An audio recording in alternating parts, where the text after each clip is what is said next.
G'day Team 8231, an exciting video today. We're heading overseas. We're going from Auckland all the way around the world, literally. I'm based in Auckland, which is pretty much one of the most sort of desolate cities. We're quite far away from anyone else. We're flying on to the opposite side of the world, going to Germany. I'm stopping over first in Canada with my wife for a couple of weeks, and then we're both heading to Frankfurt, which we're going to then share a lot of footage of our trip in Germany, primarily to the Mercedes Museum, Affalterbach, where the 210 was built, and also where the engines are obviously hand assembled as well. So we're going to get a factory tour there, hopefully.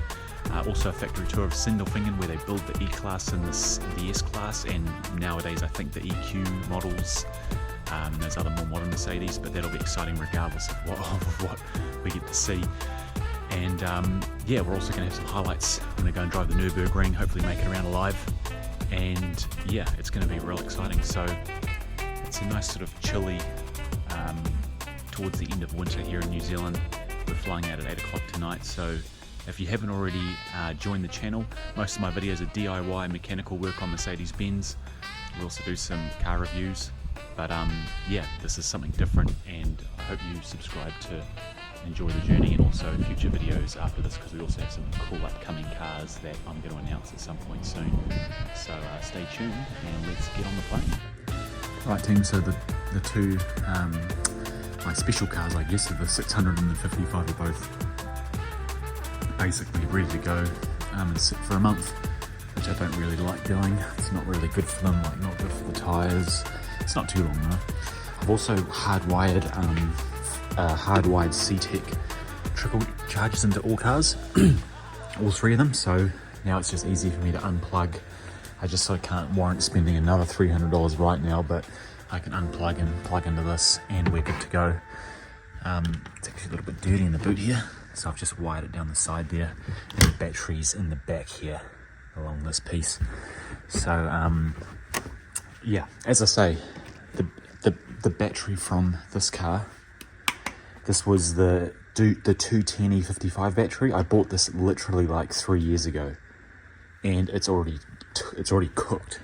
So you know, I just thought I probably should get all the cars rigged with, especially these cars that have 2 batteries each, get them rigged with trickle chargers, and we'll just swap them over. While I'm away, I've got people staying here, so just swap the trickle chargers over, and yeah, hidden my keys as well, so no one knows where my keys are. Just so no one wants to go for a joyride in them. Not that anyone would, but anyway, yeah. So no, we're all good. They're all going to sit here for a month and see how we go. Can't forget my prized AMG jumper. Pack that away.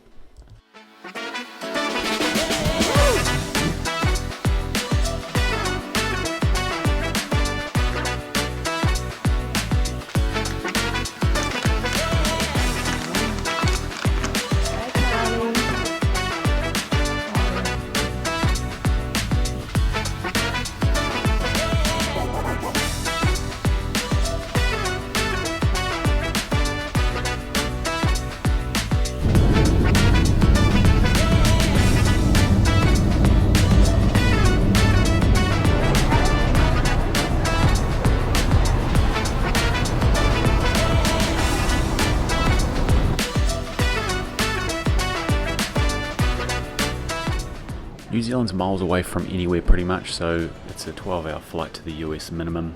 We're going to Vancouver though today, so it's a 13-hour flight. Thankfully we have premium lounge access and things like that, so it makes the trip a lot easier, but it's still a really long flight, and we're flying down the 777-300ER, which is one of my favourite planes.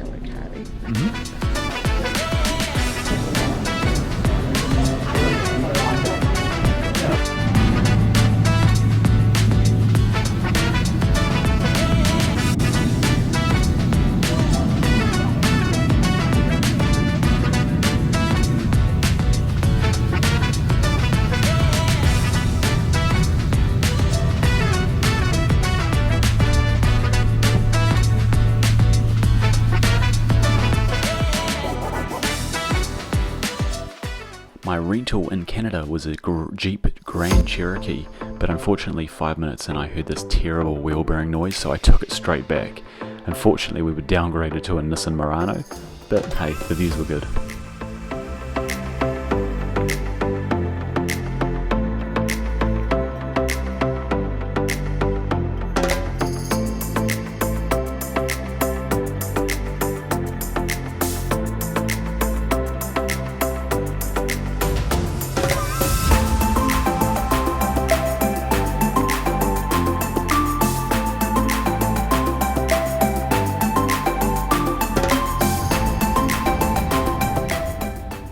First stop was the beautiful Banff.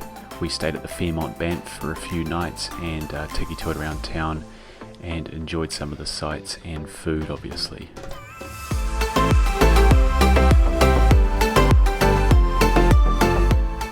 We had to do a horse trek. My wife loves horses. I was brought up around horses as a kid, so why not? We did an awesome trek through the Rockies on some horses while we were in Banff.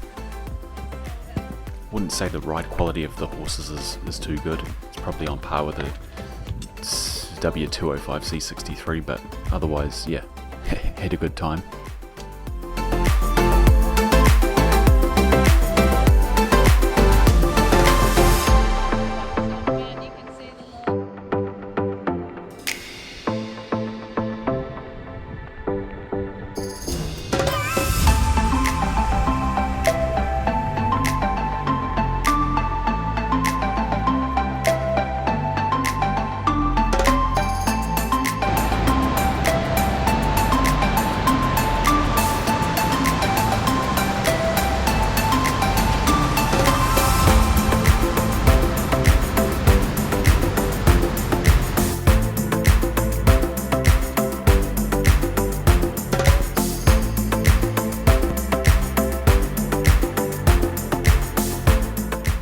So within about a 45-minute drive we arrived at our second destination, which was the Lake Louise Fairmont, which was just magnificent. And in New Zealand we have some pretty beautiful places in the South Island, but this place was just crazy amazing.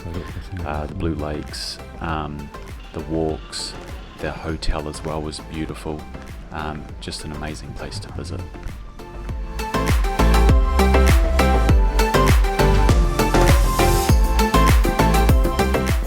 Just like that, a full week has blown past and we are back in Vancouver getting ready for a Air Canada flight over to Toronto, to Ontario, where we're heading up north about a 5-hour drive to McGregor Bay, and we're staying with a family friend at their lake house, which was quite a unique experience for me. It was just a beautiful, pristine, quiet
Goodbye Canada, welcome to Deutschland. Flew in on a 747, I love planes. I had to sit though in the middle flippin' seat, so I didn't even get to see the flight over, so I didn't get to video it.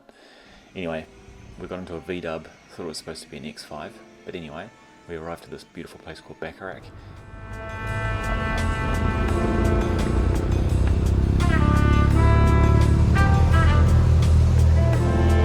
is the first town we're in, and it's the first time I've ever seen anything like this in terms of architecture. It's really cool. We nearly also got a fine for not putting our parking ticket in because we didn't have any euros, but we just bet the parking guy in the nick of time.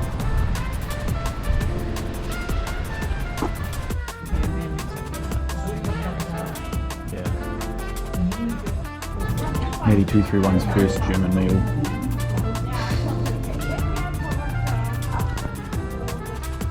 E-Class wagon. Swear to God, I saw so many 211s in Germany, just like that I'd ever seen a year in 1 week. We're driving the VW, which is sort of sucky, but it's still good enough. Yep.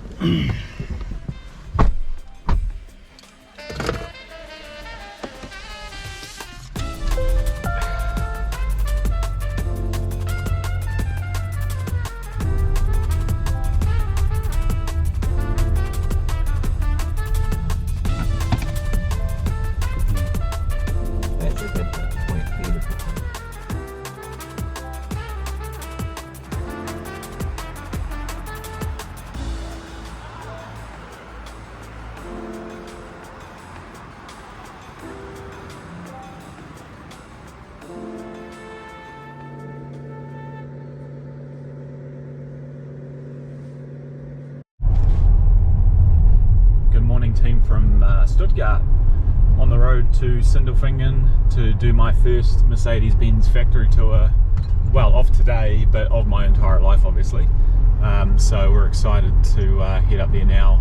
We're just coming from Stuttgart North, so yeah, I'll just get straight into it when I'm there. I've just got to focus on driving, even though my wife's kindly holding the camera. It's pretty stressful still to just getting used to driving on these roads here, and also driving on the wrong side of the road in this VW Tyron thingy. But anyway, it's good fun. So let's get on the way. Right, team, we can think while we're just sitting in traffic, so it's all good. Alles good. This person's like, yeah, okay, daydreaming. Two observations about German driving on the German roads, right? The Autobahn's flipping cool. There's quite a few sections between Cologne and Stuttgart that were open speeds, unrestricted speeds, or where the restrictions moved. The signage is interesting to get used to, the different traffic signage. So they have like no passing zones, or zones where, you know, a trailer and a truck can't be in a certain lane, for example. At least that's what I understand. And then they have signs that cancel those, and the signs that cancel those are the same signs that cancel the speed limits that basically mean there's no speed limit. So we sort of got used to it, and yeah, we got up to about 150 in the old Tayron. It's only a 1.5 litre engine. I was supposed to get a BMW X5.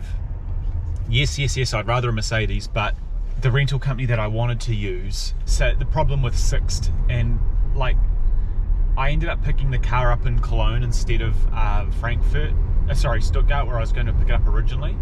So they only charged me an extra 80 euros, which is pretty good, really. I was thinking it was going to cost way more, but I've obviously had to be downgraded to a small SUV.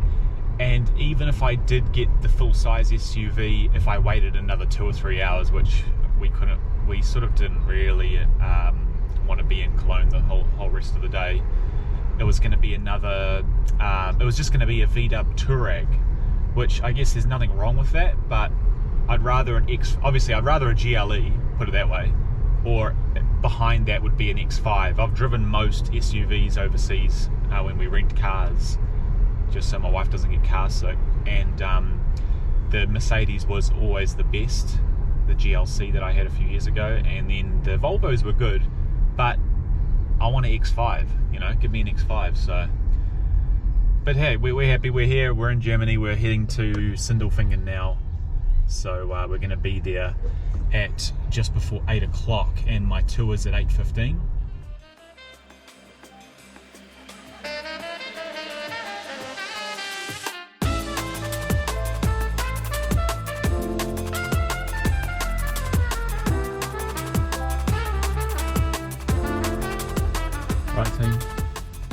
We're at the Kundencenter. Yeah, not too hard to get here. I did turn down one wrong street, which is pretty good. That's my only mistake this morning so far, driving. And also going too slow, actually. Yeah, anyway. We're good to go in. The Kundencenter's over through here. On the GoPro it doesn't show it that well, so we'll head over there and have a look around. This place is crazy, Tim. It's beautiful. And there's a 140 time capsule. Let's have a look at that soon.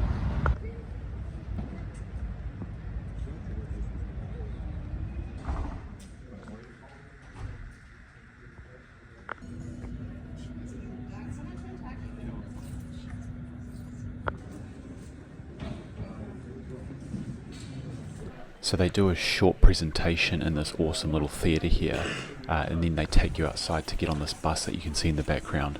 From here though I couldn't pretty much video anything, but it was awesome to see around the factory. This mock-up hood here shows you the different layers of obviously metal and then paint and then finishes and top coats, which is quite cool to see. So it shows you how much work they put into all the different layers of paint to then get the final output. You can see that on that W223.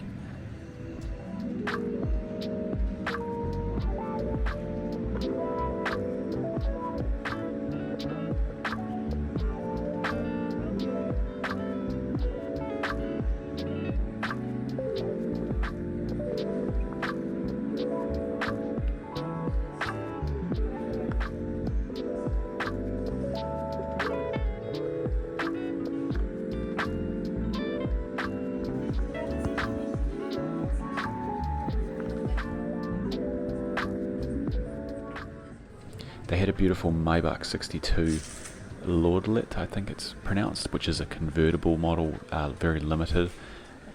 Not a car that I don't think many people would want to own in the garage because it's literally got a convertible roof at the back. But very cool to see, and really well made. You can see the quality craftsmanship. That's a step above, a big step above the S-Class, and just the materials they use as well, and like literally every single little nook and cranny is wrapped in nice leather and feels really good to touch as well. They had literally kids like climbing into it, which was a bit cringy, but it was awesome to see this out on display and getting up and close with a real OG Maybach.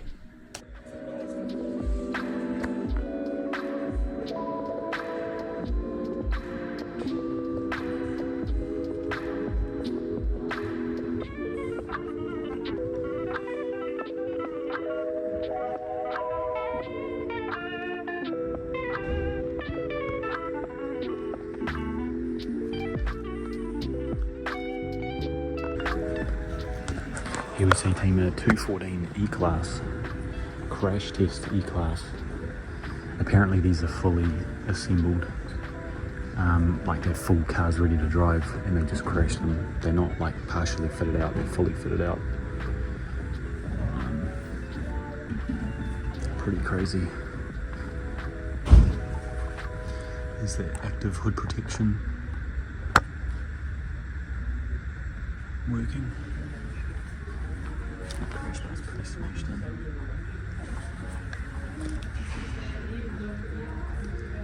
You can see how those front crash bars deform really well. There's the cooler lines sticking at the bottom.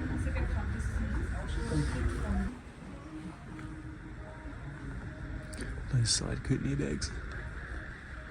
And that front left crash, obviously only that side deployed, and these ones, oh, even your curtain, your knee bag down there, which is interesting.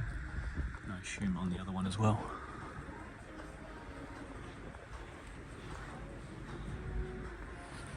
Brand new tyres.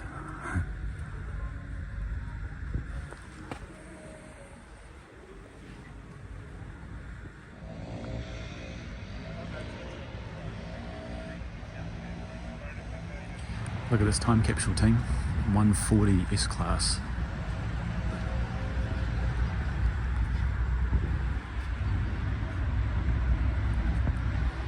Beautiful. 140 offers a comprehensive range, da da da da. Oh, interesting. So they obviously, you can get classic parts made, but imagine how expensive they would be to remanufacture a lot of this. But still, it's worth it for such a cool car, like, you know, the quintessential S-Class, you could say. Oh, so this is a 1993. So it's an early model, because I think they started building them in 92 from memory. So you've got, oh yeah, you've got the old backing up prongs when you put the car in reverse. This car is literally mint though, holy moly. It's gorgeous. That is sick.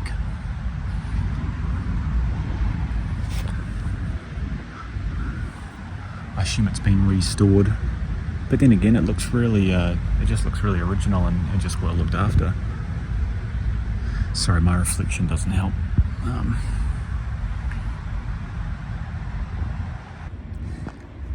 There was one in front of me, but it was 1991, not 1992.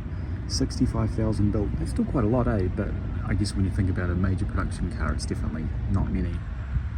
But yeah, 1991 to 1998, before the 220, which obviously was a sort of infamous model for the S-Class, but still also a real nice car, but nothing like the 140, obviously. I think the 221, I'll probably get some hate, but the 221 is probably the next best after the 140.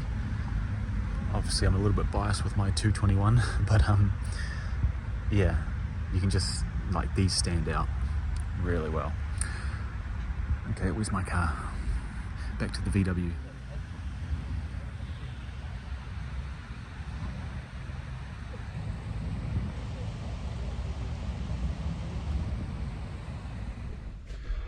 So team, just left the factory tour and the Kunden Centre, or the Welcome Centre at AMG in Sindelfingen.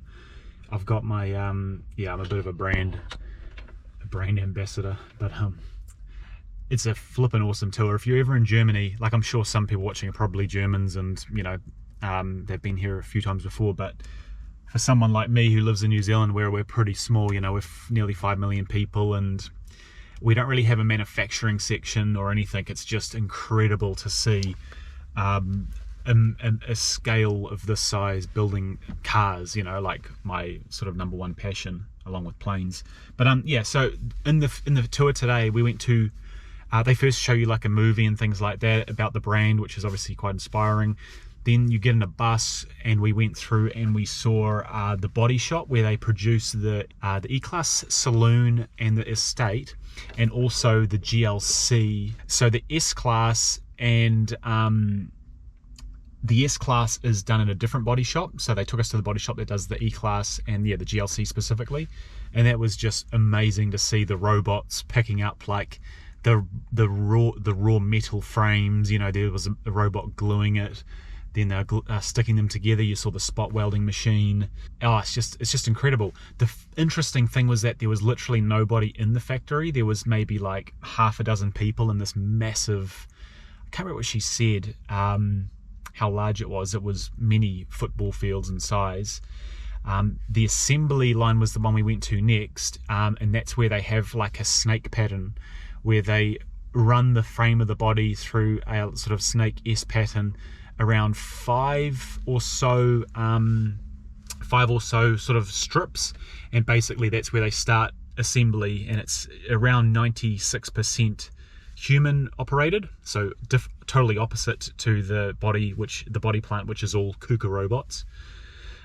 This was all mostly people, and you know, they'd start with the wiring harness, and you see this massive wiring harness throughout the car. Then they put in like your ABS module, or your you know, the module in the center of the car. I think it's to do with your G sensor or something.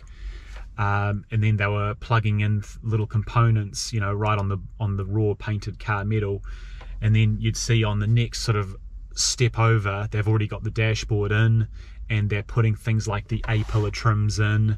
They're putting the sun visors in, for example. They're putting the sunroof on, and it's just massive. And then after those lines, they've got all the facilities where they store all the parts for that just-in-time production process. So the parts are there basically. The parts arrive at the factory apparently 3 hours before they're installed. So it's just amazing how it all comes together. And it's such a good experience.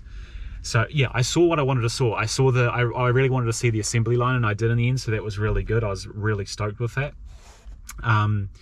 And the welcome centre is just lovely as well. Like, they've just got everything there, all the merch you could ever want. I'll show you in a sec. I literally only bought a keyring, an AMG Affalterbach keyring, which I could probably get when I go to the factory the AMG factory this afternoon.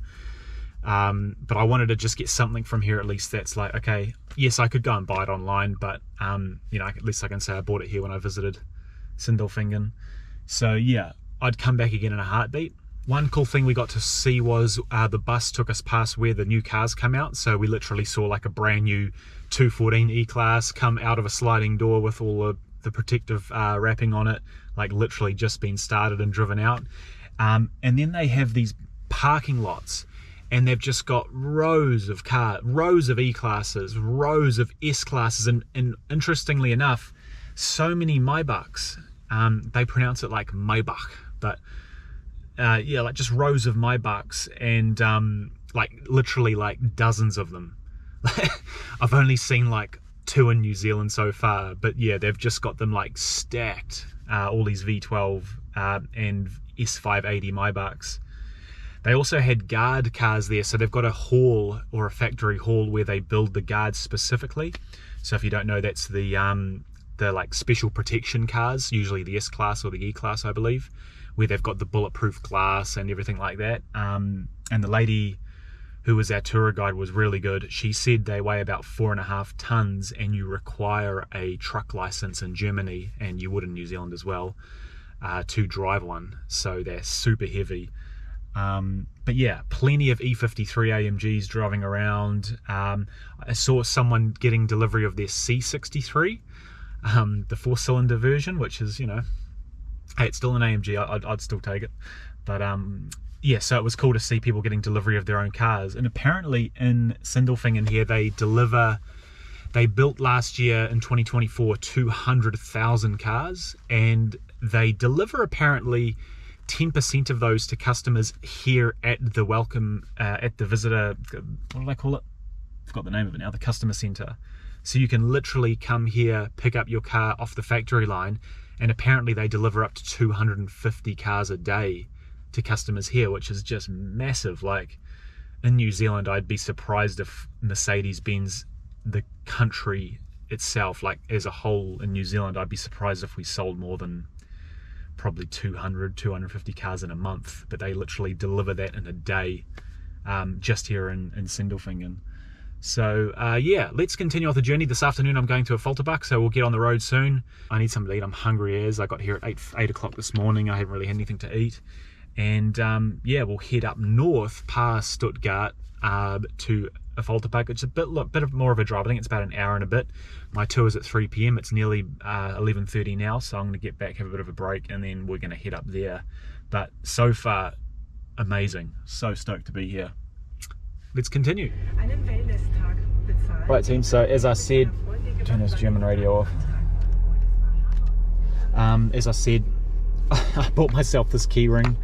I've never seen it before. It was 53 euros. So in New Zealand, we've got a terrible exchange rate. Not as bad as some countries, but pretty bad. So it's about 100 bucks, which is, you could say, what I charge in an hour to work on someone's car. I charge about 100, which is cheap. You know, if you pay a dealer an hourly rate in New Zealand, you're paying, I believe, 150 to 180 an hour. So, you know, yeah, I work an hour for this keyring, but I've never seen it before, and it's super cool. And yes, I could have bought it in Affalterbach, but this was literally the last one anyway, so it's pretty, I feel like it's pretty special. Actually, the first time I'm getting it out. It's a beautiful Napa leather stitched with that that crest and the AMG logo. So yeah, that is awesome. I'm just gonna, the only reservation I have about key rings is they get marred up pretty quick, and you know, you wreck them pretty fast. So I'm just gonna probably only use it on special occasions, and yeah, I'll reserve it for my new AMG that I haven't mentioned on the channel yet, or one of the existing ones that I've got. So yeah, anyway, let's continue.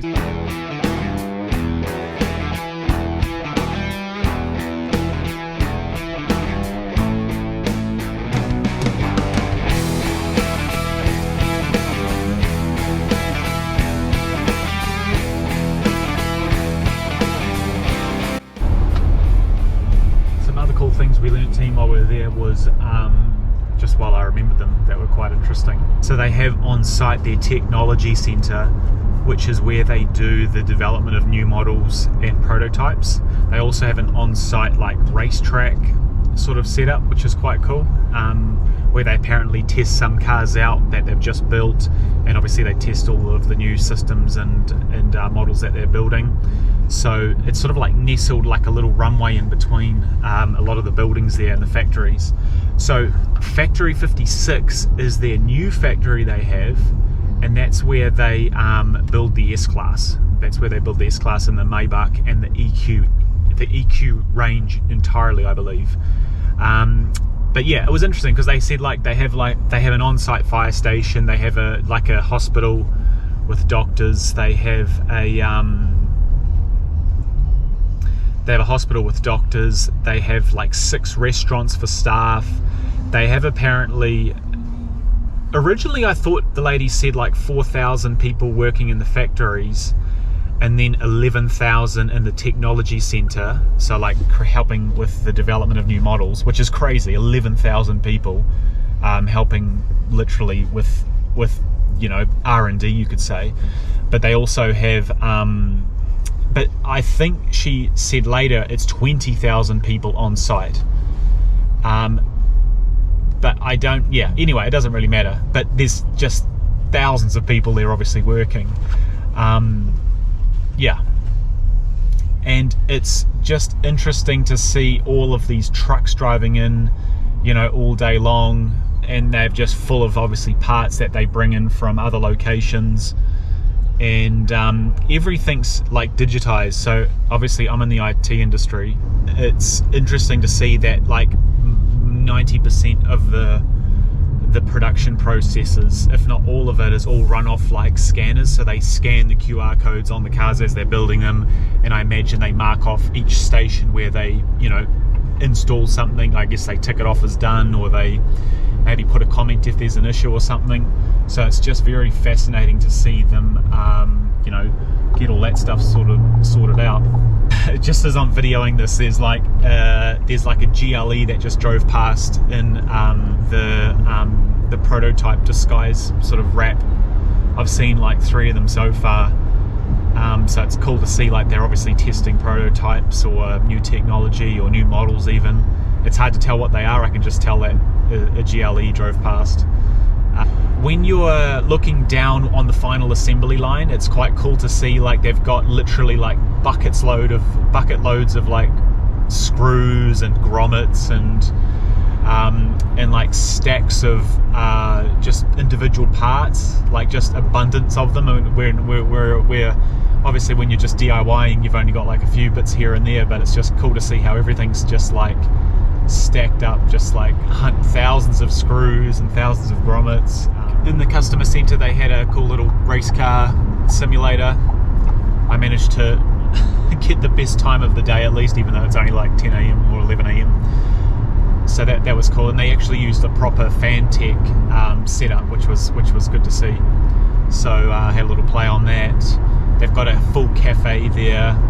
They have also, yeah, just a lot of merchandise, literally for like babies through to, you know, if someone has a classic that watches this channel, they've got all the classic merchandise you could ask for. They've got those little miniature model cars. Unfortunately, none of my models were there. I asked about the 211 and the 221.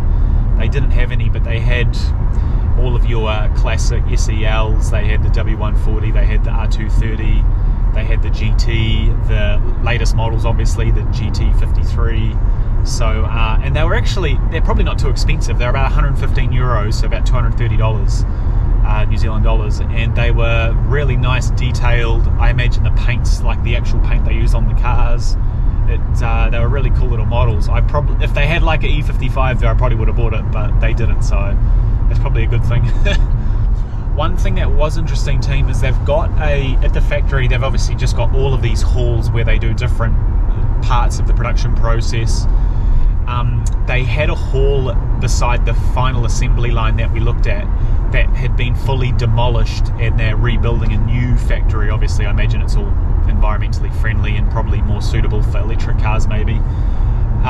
But it was interesting to see they'd fully flattened it, and they were just sort of erecting some of the concrete. Speed limit warning on this car is annoying. They were erecting some concrete slabs, and it was obviously very bare bones, but apparently that's the hall where they used to do a lot of final assembly as well. So I imagine for many years up until the what would it be, the 213 or 214 E-Class, they probably built a lot of older models there that we all probably have. If you've got a 211 or a 220 or a 221, I imagine a lot of the final assembly was there. Yeah, it's just cool to see, but it was also a bit sad because I was like, I wonder if this is where they used to build our cars, and they probably did, and yeah, they've obviously demolished it and rebuilding it fully.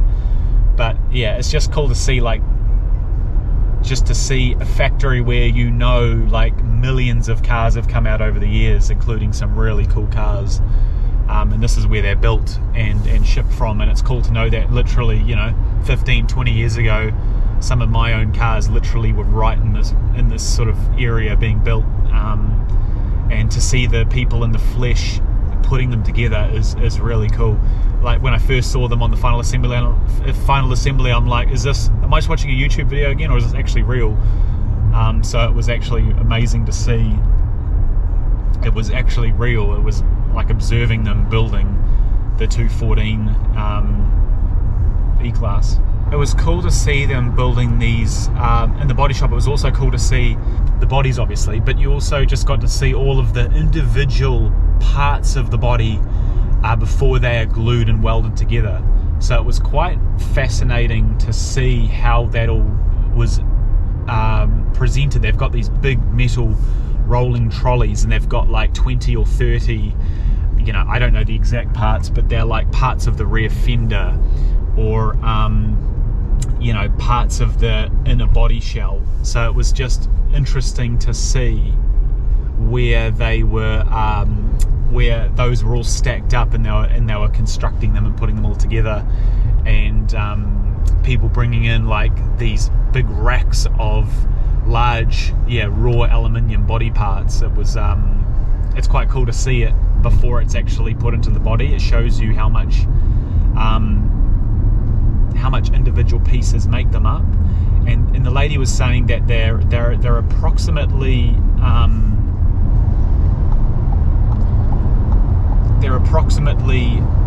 4,000 spot welds on each body that it's made up of, which is quite interesting. So you don't always get to see that. They're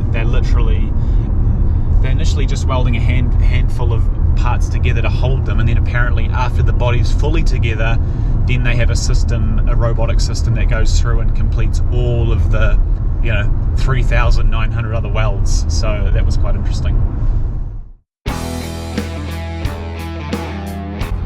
Right team, so we're heading to Affalterbach now. We've just left Stuttgart North, and that's actually, from what I can tell, where the Mercedes-Benz Museum is, as I've driven out here on this number 14 highway. I don't know what it's called, Route 14 or whatever. I drove past about 5 minutes ago the large Mercedes pillar dome thingies, the part of the museum. So it's actually not far from where I'm staying, so we'll head there tomorrow. But for now I've got to get there. I'm going to be just 2 minutes before my scheduled tour time at Affalterbach, or Affalterbach. So there was a bit of traffic. It's quite busy in Stuttgart during the day. There's little traffic jams and things like that you've got to be aware of. So, but all is good. So let's continue.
So team, we've done our visit to the AMG, home of AMG here in Affalterbach, and yeah, I even put my flag out, which was really cool.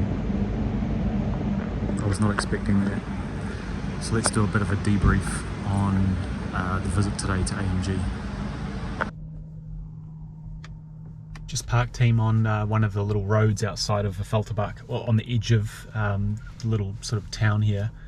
Just literally around the corner from AMG, so just done the factory tour, and I'm honestly blown away. Like, it was just incredible. I guess it was like amazing to see the engine building process, but the fact that I was able to get like a one-on-one tour with a gentleman called Dilk. I couldn't get his name right. It was like, I think it was D-I-L-K or Dilk. He made fun of me a bit, which is fair enough.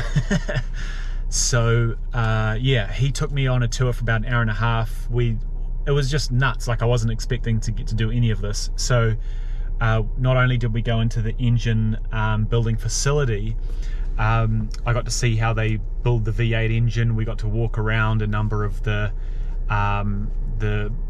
well, basically walk around the engine room and see the mechanics, the one-man, one-engine mechanics building their individual engines. So I saw M177 V8, they had the new M139 4-cylinder, so like just mental. I got to see like them building it right there and then. I wasn't expecting to be able to go into that level of detail. I thought it was just going to be more like a, you know, walk in, here's our engine room, walk out again, but it was just more than I would have ever expected, and especially to get like a one-on-one tour with this gentleman, it was just amazing.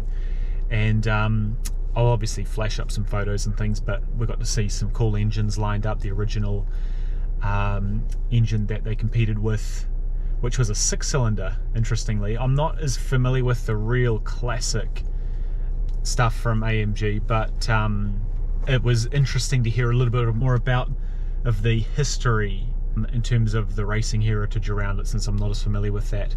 Got to see the engine building plaques for all the engine builders that are currently there. I think there's over 250 engine builders working there currently. But yeah, it's literally just, it's not like, we went to Sindelfingen this morning, a massive facility, like a massive factory. Whereas the AMG engine production line, like, it's big, it's still a big area, but it's not massive. It's still, you know, probably a couple of thousand square meters. And the difference in the production process between the M177 and the 4-cylinders is interesting. If you've seen videos, like I'm sure you possibly have, and I've already seen, the 4-cylinder engines are built upstairs and the V8s are built downstairs, and it's interesting to see the difference in manufacturing process and the technology they use. Like the newer engines, the 4-cylinders, they have you know, a cart that follows around the technician that has GPS sensors attached, and it follows the engine as it's being built, and all the parts are there ready to go. Whereas in the M177 engine room, it's a little bit different. There's yeah, there's more machines, people bringing with machines like forklifts, bringing parts in, and you know, and then the technicians will pull out what they need. Also, the tooling's just incredible. You know, apparently the way they use the tooling, it's all automatic torques and things like that. It's just really impressive, and so worth it. And the fact it's like minor, but it's amazing from a customer value sort of point of view. But they had the New Zealand flag out at the front of the AMG entrance, which was again amazing as well. Like, just, I didn't even know it was for me. I thought it was just something coincidentally related to New Zealand that they put a flag out for, but then he's like, it's your flag, we put it up for you. I was like, whoa, okay. So that was excellent as well. So yeah, let's debrief some more. I'm gonna hit the road though, I need to get back for dinner.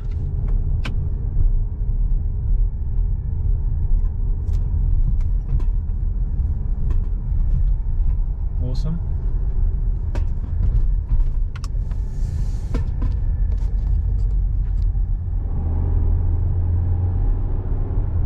Alright, that's Affalterbach team. Goodbye. Till next time. And our VW Tyrone. I need to, like, next time we do this, I need to make sure I've got a proper Mercedes. It's just, yeah, again, €1 is like $2 in my country, so I'm pretty broke over here. But good fun. But yeah, just like as I say, the processes are amazing. It's just so cool to see them literally building motors like right in front of your face. And yeah, the facility is just beautiful. It's really well presented. Everything from the town itself, Affalterbach, through to the AMG private lounge. An amazing experience, and I'm just surprised how quiet it was. I was literally sort of the only person there. And I asked the guy, he said it's, you know, just depends. Some days it's busy, some days it's quiet. So it was, I guess it was quite nice to sort of have it nice and quiet and just be able to chill out and look around. I bought another polo, another piece of merch. I bought a nice Affalterbach 35 polo with AMG on it, so stoked with that. Yeah, just good fun. But yeah, $150 polo, €72. And then I bought my key tag this morning from Sindelfingen, so I've got one piece of memorabilia from each location we've visited so far. And I'm picking now, I'm going to have to buy something from the museum too, so it's going to be a very expensive couple of days. But then again, I say that for the value I've had being able to visit, you know, Sindelfingen and pay, I paid €15 to do that tour this morning. Just so worth it. And then I didn't even have, as an AMG owner, and thankfully they still accepted me, even though I don't have a new AMG. I obviously got older cars.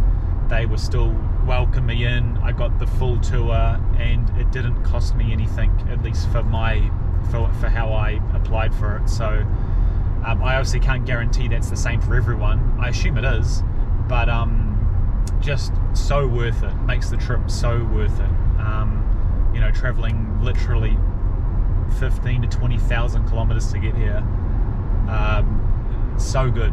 And I'm excited because tomorrow the museum will be even more interesting, I think, to see the history behind Mercedes as well. And yeah, we're just enjoying the countryside as well. It's really nice driving roads. I mean, we have pretty good driving roads in New Zealand, at least around where I am, but these are great, especially because the speed limits are so much more appealing. One other part team I got to see with my own eyes, which was really cool as well, was the Pagani engine assembly area. It's a very small little specific area of the engine production hall in the corner, and that's where Michael Kubler assembles the Pagani V12 engine. I'm not as familiar with those sorry, I know the engine because it's in my S-Class, sort of, but I'm not familiar with Pagani as such, so excuse me, I'll probably get some of it wrong. But so they've got the V12 block. Apparently the block itself is the only original part related to the Mercedes V12, the M279, which is a newer iteration of the M275. So the only part that's the same from a Mercedes M279 V12 is the block, I'm told. So the rest of the parts are all specific to the Pagani application. So that was interesting. So it was cool to see the engine area, the tooling. It's a lot more manual. He told me it can take 4 days, 3 or 4 days to build a V12 engine that goes into those cars, whereas the 4-cylinder, so this is interesting, the 4-cylinder engines in the newer AMGs like the A45s and the C63s, they can build those in around, well, I think the record he told me was 71 minutes by one gentleman, one of the mechanics there, and but yeah, I think he said around 1.5 hours to 2 hours per 4-cylinder engine, the hand-built ones in those cars. For the M177, for the V8 and the M178, which is the Black Series engine, that might be actually different, but the V8 basically takes around 3.5 hours to build.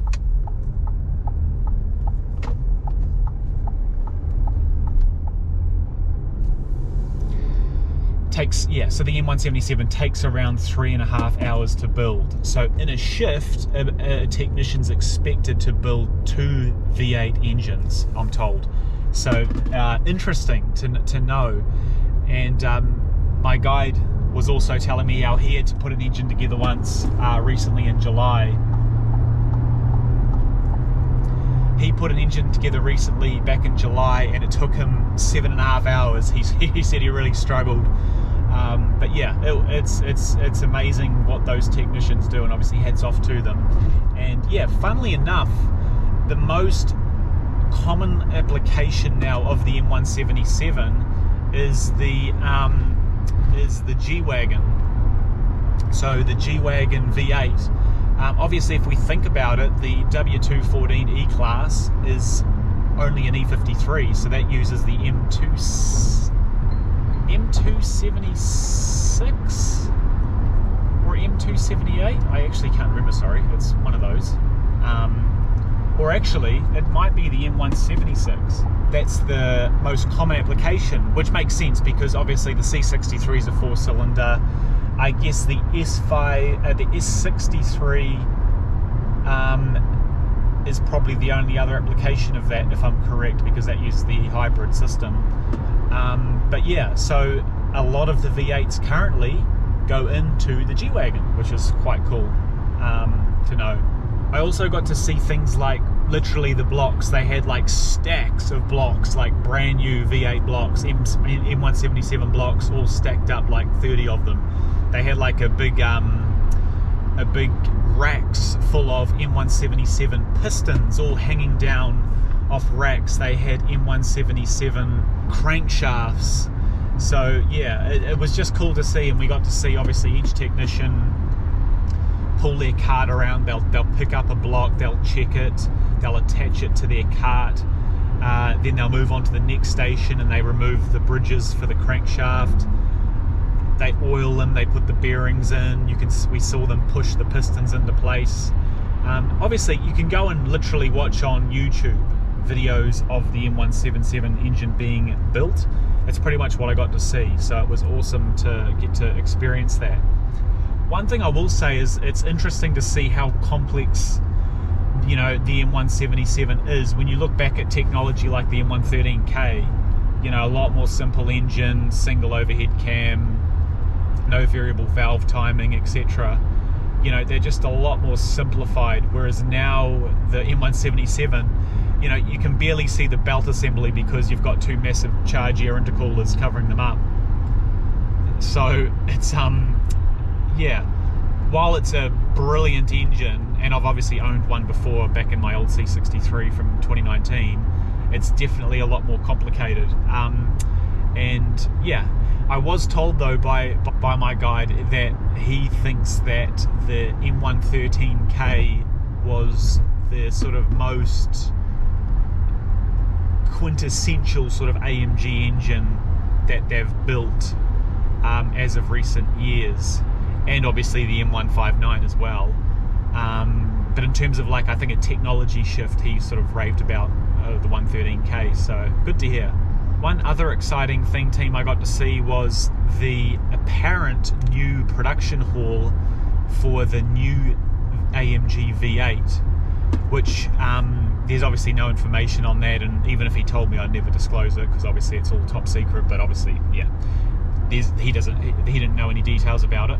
But in principle, the engine's a new evolution on the M177, and I got to see sort of like they've got a nice brand new production facility that's right next to the current V8 production facility, where they will in the long term put together these new V8 engines.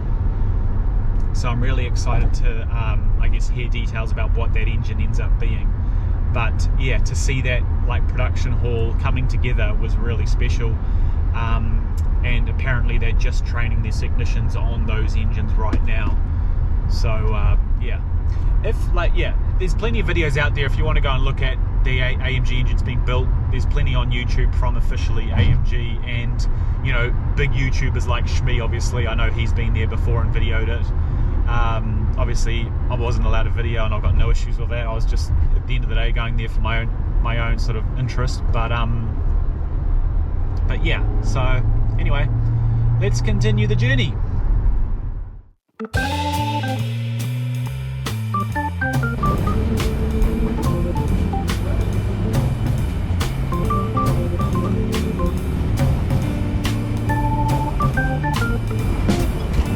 This morning, team, we're catching the train to the museum.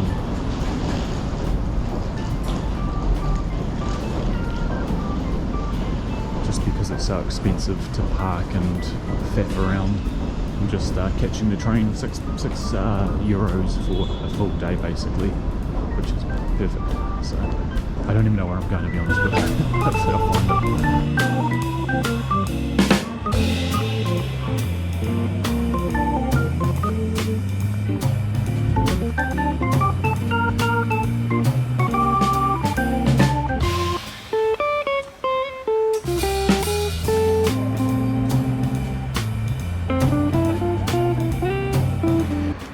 So we made it after a lot of public transport that I just figured out, because it was pretty confusing. I'm not used to using buses and trains, but yeah, I made it here, so let's head on inside, and hopefully I can do some video and photos inside, otherwise I'll let you know how we get on.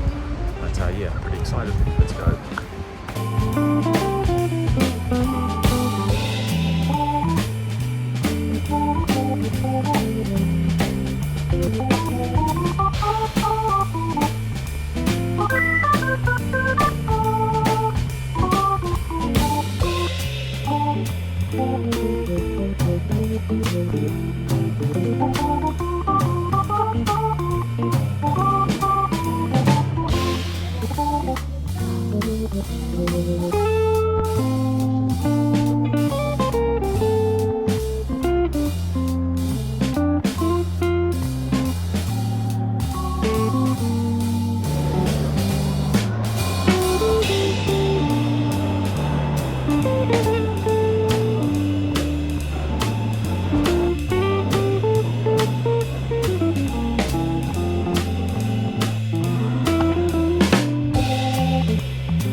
It's a 230e, 250,000 built, which is this car here, which is beautiful.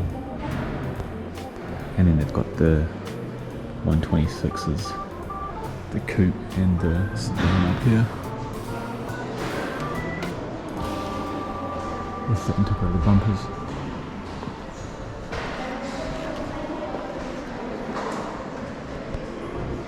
They're like immaculate. They must be like brand new. They're just beautiful.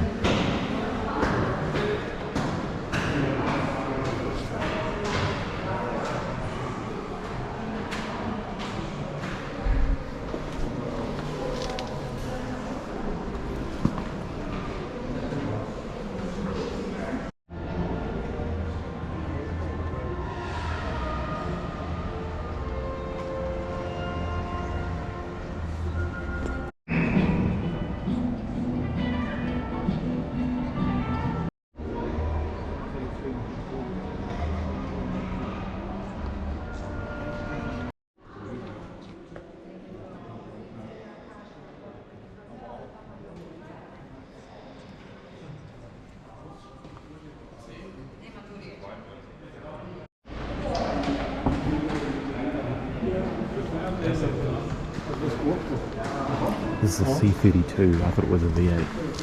So it's got the 3.2 in it. And nice brakes, these nice 18-inch. Oh, they're 19. Wow. And it had carbon fibre trim, which you don't seem to see. You can't see through the glass, but carbon trim inlays, and obviously the nice front bucket seats. And integrated like flashes in the headlight lens.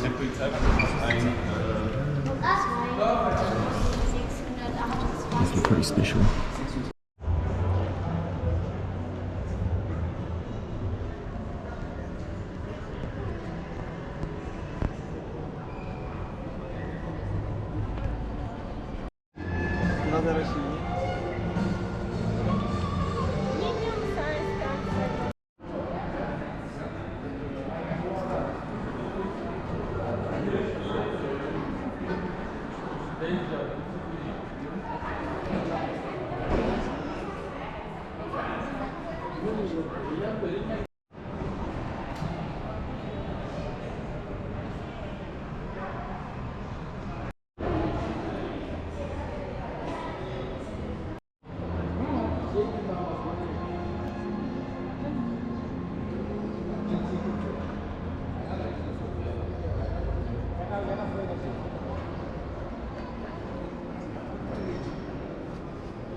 Weird car, but this is an R-Class, as you've probably seen, and this is their Vision, like prototype version.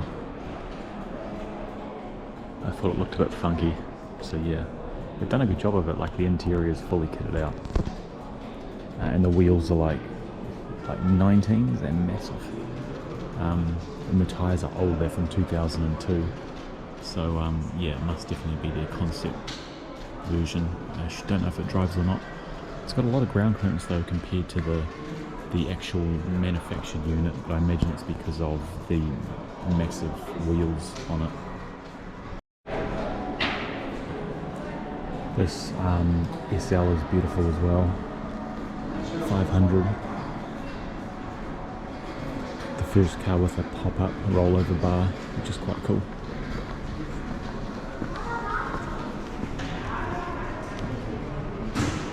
I think it's the R129 from memory.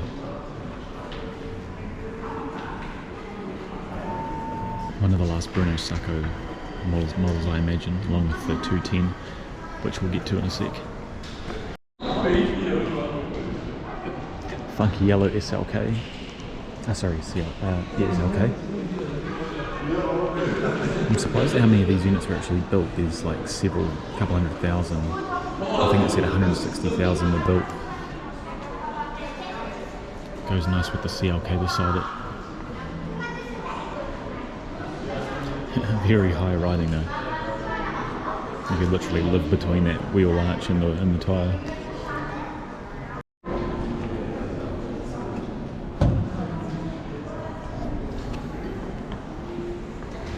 This E60 is really straight. Absolutely beautiful. I think it had the M119 engine. So prior to the E55 it had the 113 in it. And yeah, you can just see the inside of this one has such a nice dashboard, like no cracking or anything. The chrome's all like blacked out as well, which I don't know if that was a factory option or, but yeah, it obviously looks really nice, real subtle.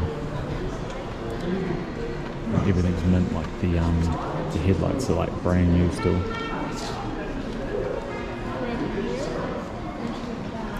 It must still be used because it's got tyre, well, they're 2014, but they're still newish tyres compared to some of the other examples I've got. They had one of these come to New Zealand for sale, I saw years ago, but unfortunately I didn't know anything about these at the time, and it was like $20,000. Now I think these are well over 100,000 New Zealand dollars, and I'm sure something like this would be at least a couple of 100,000.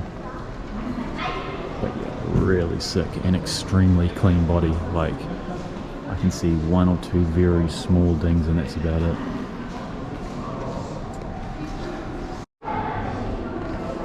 Another super cool car that I haven't seen in person before is the 190e 2.5. Only 500 made, obviously I imagine all left-hand drive. But yeah, super wide arches, awesome massive rear spoiler. And just like a real classic interior with that sort of fabric seats with leather bolsters on it.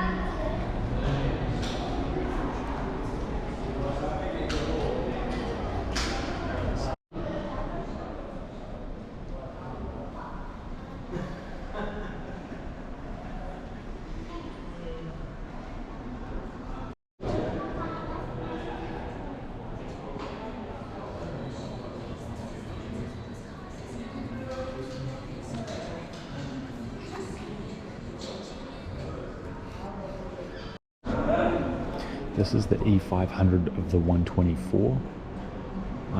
Apparently a 500 built and assembled by Porsche, which is cool. I've heard about this a few times. I assume it's like the successor to the 500e. Someone can probably correct me there. But again, really nice looking in that sort of Schwartz black paint job. And then we've got obviously a super rare SLR McLaren, especially Roadster edition. I think they're even rarer than the coupe. But obviously this is the M155 engine, you know, the totally redone M113K. But yeah, I saw on the rear, something cool on this car that I noticed, on the rear brake rotors. If you look, they've got like massive, like probably M12 looking, or M12, M14 perhaps, torque screws like bolting the rotor to the actual hub assembly, which is pretty nuts. But yeah, again, I'm sure this is worth a few dollars. This is an awesome looking CLS 350 team.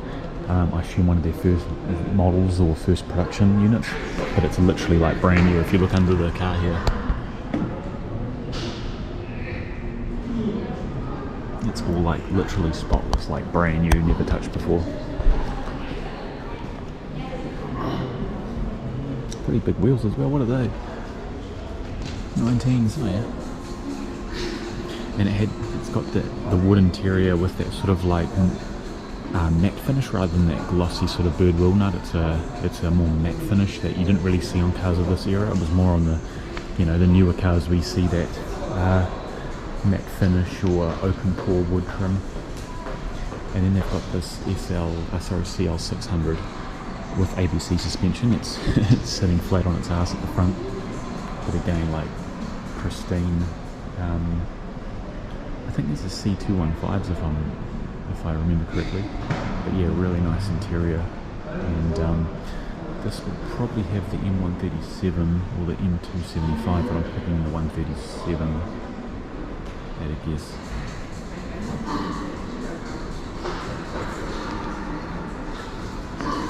Massive indicators on the mirrors here.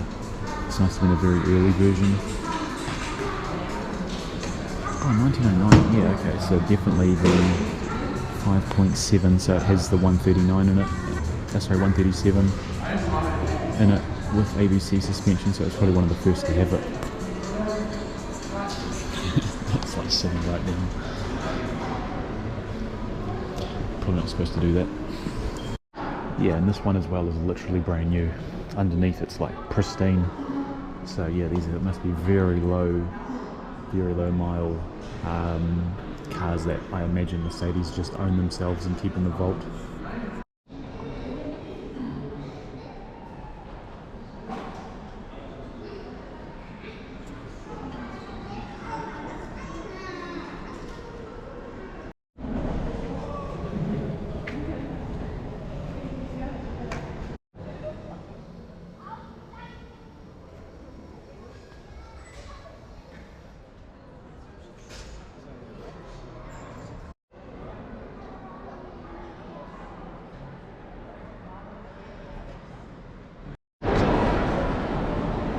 Here's a close-up of one of the F1 cars team. I love F1, but I'm not fully familiar with all the different models, but it looks like sort of something in the last 10 years when they had that sort of silver body before they went to that black body in 2020. But yeah, look at these radiators. I've never seen this up close. They're massive. It's like half of the fronting radiator. And I imagine they have one on both sides as well as other radiators mounted somewhere in here.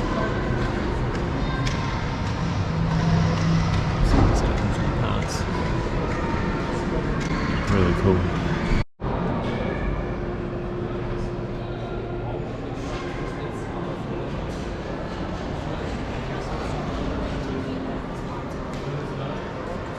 On this one you've got that more steel tube chassis design. Obviously before they had the revolution of carbon fibre.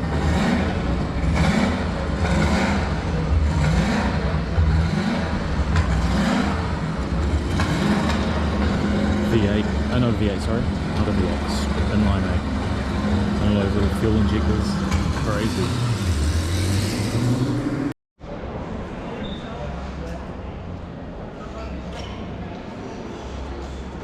There's the 211 over there. That set the 100,000 mile record over 30 days in Texas, but they had 3 of them apparently, which is pretty cool.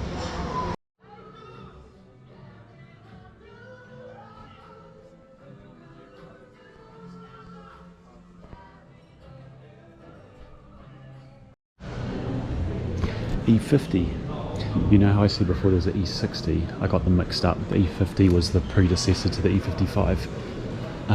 And that was, yeah, from what year was it? 97, I think? Oh, 1996. So that had the, yeah, the, I think it was the M119 engine. This one's obviously mint as well.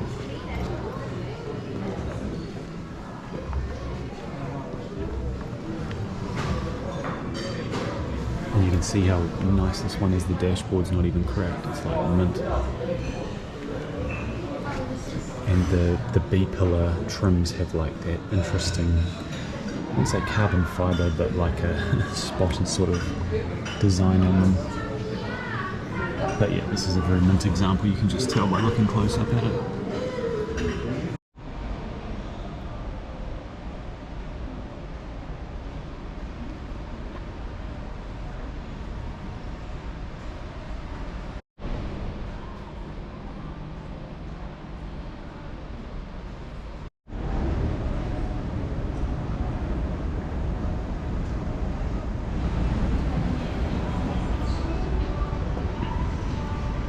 Now this is cool, there's lots of AMGs up here, including the GT, 53s, a few S-classes, CLA, A-class. Pretty cool. Let's have a look at this. Oh, interesting, I didn't realise they did a convertible one. What's this? This obviously is a CLE. Oh, okay. That's cool. The CLE 53 engine is still not hand built though, unlike these ones. What's this, a 177?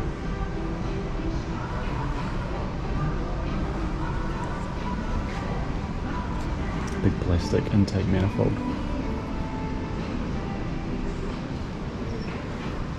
Active motor mounts. I assume that's the 9G Tronic with the ISM intelligent select module for detecting what position you want the gearbox in. It's cool to see all of these pieces close up though. Wow.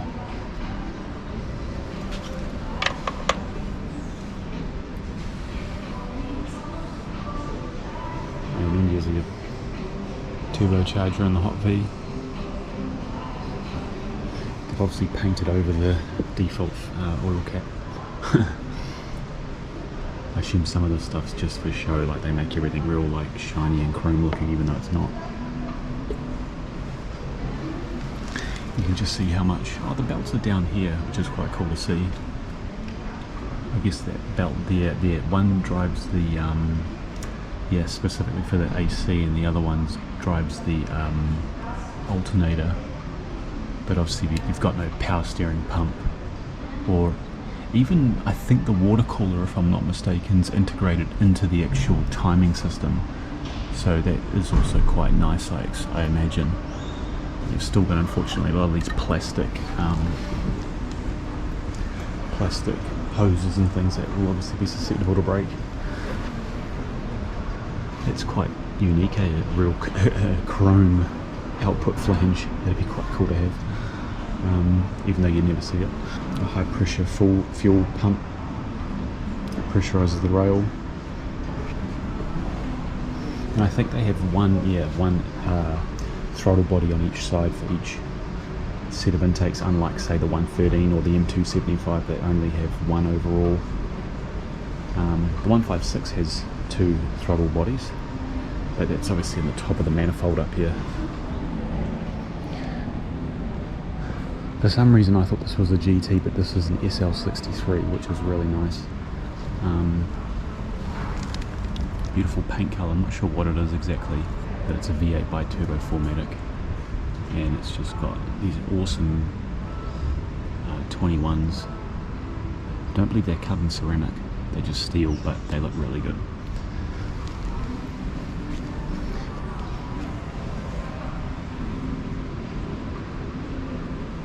Beautiful carbon interior as well. I walked up to this S-Class thinking it was black, but you can see the beautiful paint, the green paint that you see under the light, and as you move around it follows you, whereas the rest of the car looks really black and dark.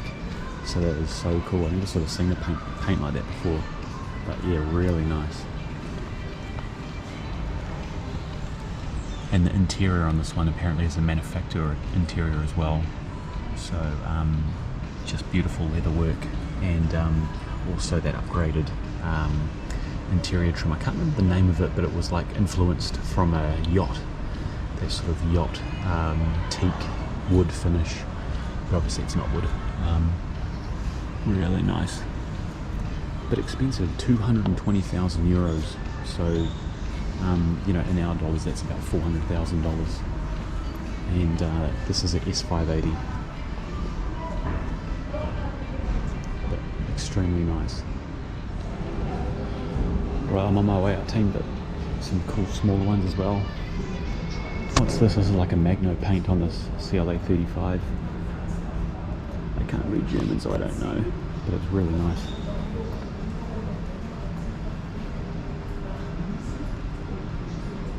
And again, this colour, this red, beautiful.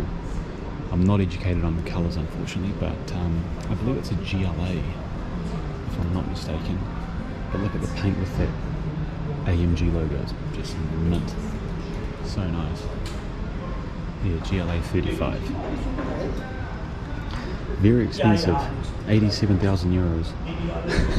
You can get a C63 for that in New Zealand, brand new. Yeah, that's like 190 grand. But obviously the dollar's totally different to what we have here. Anyway, I'm going to get out of here. We had an excellent day. Let's get back into Stuttgart.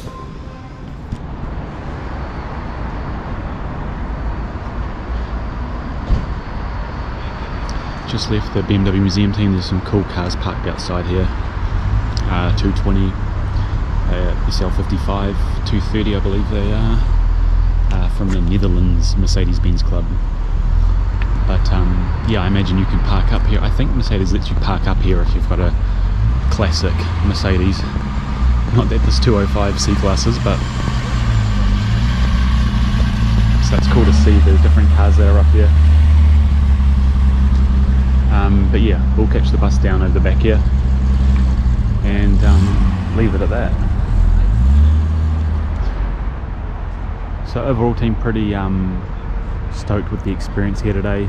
You basically start right up the top and work your way down a cylindrical pattern down to the bottom, and they have then an actual dealership that runs under over to the back here. You can see the building in the far corner.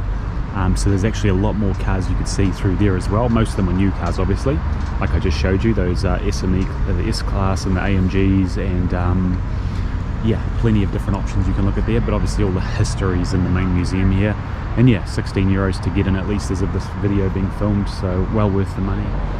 Didn't probably love it as much as I would have thought I would have, but it was, yeah, like I just thought I might have, it would have been maybe the highlight of the trip here today, but it was really good. But I think ultimately for me, the two plant visits to Sindelfingen and Affalterbach were the top for me. So yeah, the museum was great to see a lot of the history. Like, they've got a lot of old classic cars there, so if you love the classics, then definitely go there. Otherwise, yeah, they've got also, as I showed you, the Young Timer exhibition where we saw the E60, which I got confused with an E50. We also saw the CL that was sacked out from its ABC suspension, and also the CLS, and they were literally both brand new. And obviously they're the least sort of special cars there, but I just admire seeing like an E-Class or S-Class, a CLS or CL or S that's like still brand new in its original factory condition. Yeah, So definitely recommend going. I'm going to catch the bus back to Stuttgart HBF and go and do some tiki touring around with my wife at some nearby towns.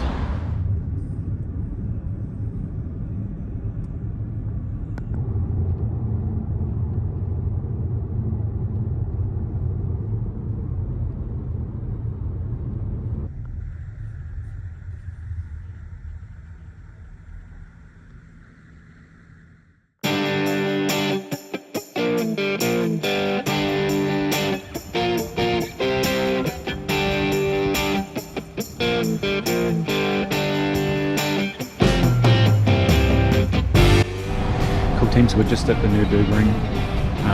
I've just done a briefing with Big Garage, that's who I'm driving with, the M2 competition. So I'm just waiting for the car to pull up here and we'll basically get seated and get ready to go.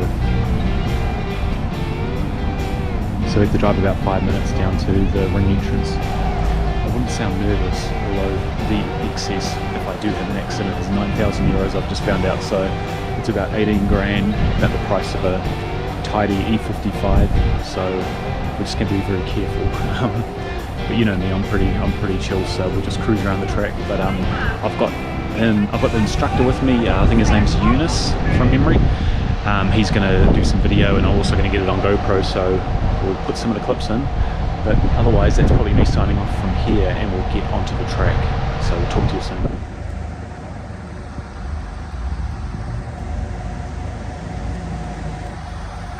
Looks pretty funky. Yeah, it's clearly in a rush. Wow. Yeah, it's crazy.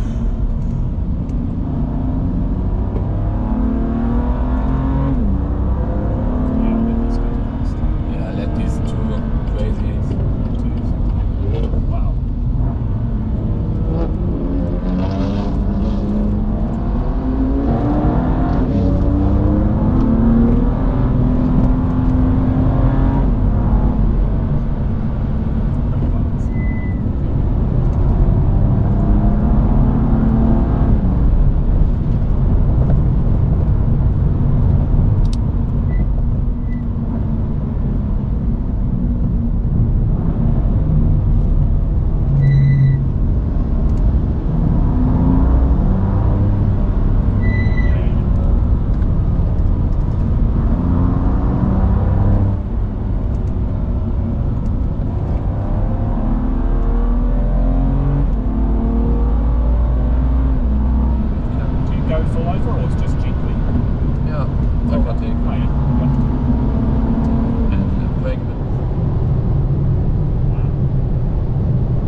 They're directly going to the outside if you go the power. Do you coast in there as well? Okay.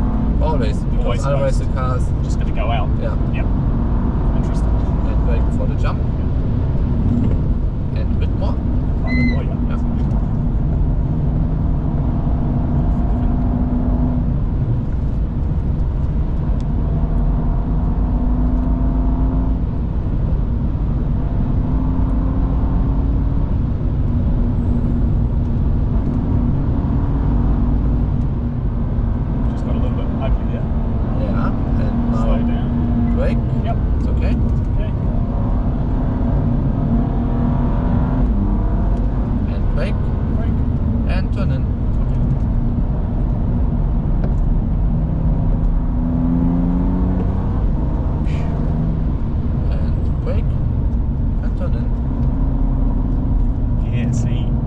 Yeah. Slippery, yeah. I would have been in trouble there in the old track. Yeah. I see. Just brake a bit before the jump and then just let the car coast there. Okay. Yeah, perfect. Oh wow, yeah, sure. Let him pass. Right, team just finished I did 2 laps and I did a 3rd lap. I paid another $400 and did a 3rd lap. It was super fun. My first lap was very slow and I noticed by my 3rd lap I was like way quicker, probably a good minute quicker.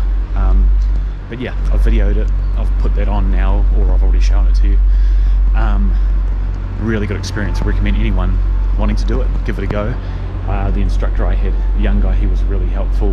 He said I did really well, which is good to hear. Not sure if he already knew that. Not sure he says that to everyone, but yeah, pretty stoked. So I need a drink and some dinner, hopefully some German cuisine. Let's continue.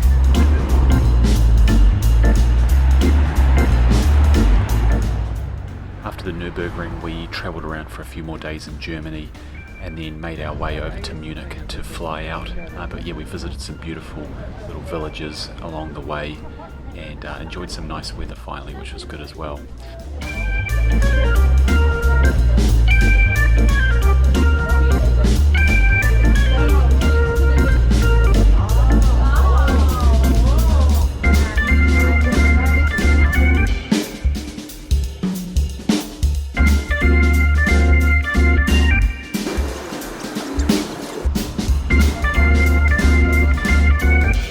After Lucerne, we caught a number of trains out to Wengen, where we stayed, which is sort of near Zermatt, and we enjoyed some of the Swiss Alps, or the Swiss mountains. Just one thing we never realised is not only is Switzerland extremely expensive, but even the trains are horrendously expensive. We spent like $1,500 in a week on just little trains getting back and forth, but the views were definitely breathtaking and well worth it in the end.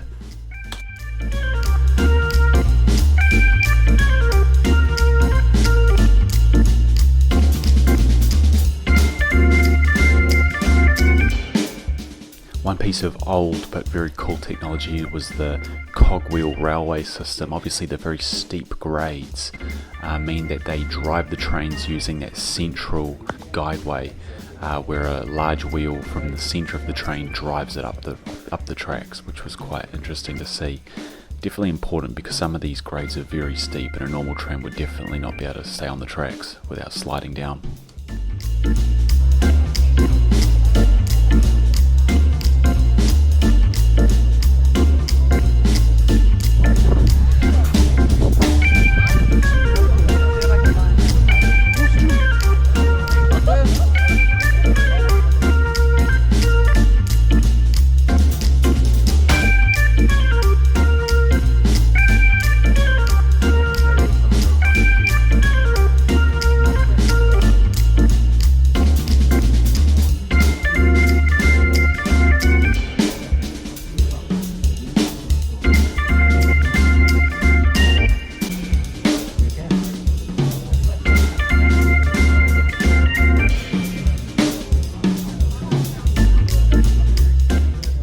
While I'm actually getting my pilot license, I'm still sort of scared of heights when you're in something you can't control. But yeah, these cable cars are like brand new, and the engineering you can see when you go and visit them is pretty amazing. The cables they use, the size of the cars, they can hold 100 people, and just all the intricate engineering behind them. It was really impressive to see.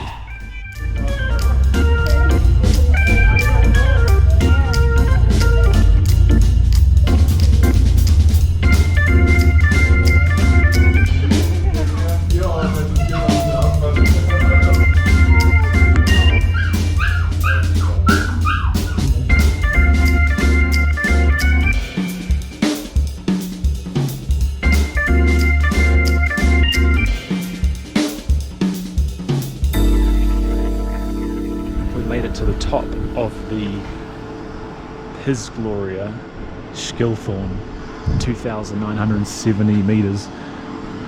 We climbed every single step ourselves and didn't catch the steepest cable car in the world. But unfortunately we made it up here and it's pretty bleak. Not only is it just open and they're still finishing things, it's quite a lot of cloud coming up over the ridge, so the visibility's off and on. But there are areas where it is clear, and we can at least observe the actual view on a printed placard here instead of in real life, but that is what it is. But yeah, I'm going to wrap it up there, team, with the end of our European trip video.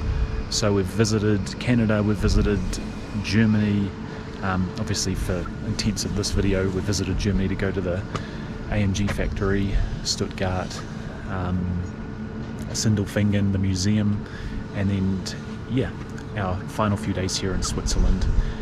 No car content here unfortunately, but some really nice views and real cool temperatures. So what I ask is, if you do like the video, please like and subscribe. Obviously I have most of my videos watches from people that haven't actually subscribed, so it'd be good to get some of you subscribing if you like the content. And I've got a real big exciting project coming up. We're going to be getting another 211 in the door, and it's not just any 211, it's, you could say, the younger brother of the E55. I'll let you draw the assumption of what that car is, but that'll probably be in the next video. And it's also going to be a little road trip as well, just like this trip has been, but back in New Zealand from the South Island. So make sure you subscribe so I know you're interested in watching that video, and yeah, I'll post it as soon as we're ready. Anyway, thanks for watching, and we will see you again in our next video with the new 211 AMG.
Thank you.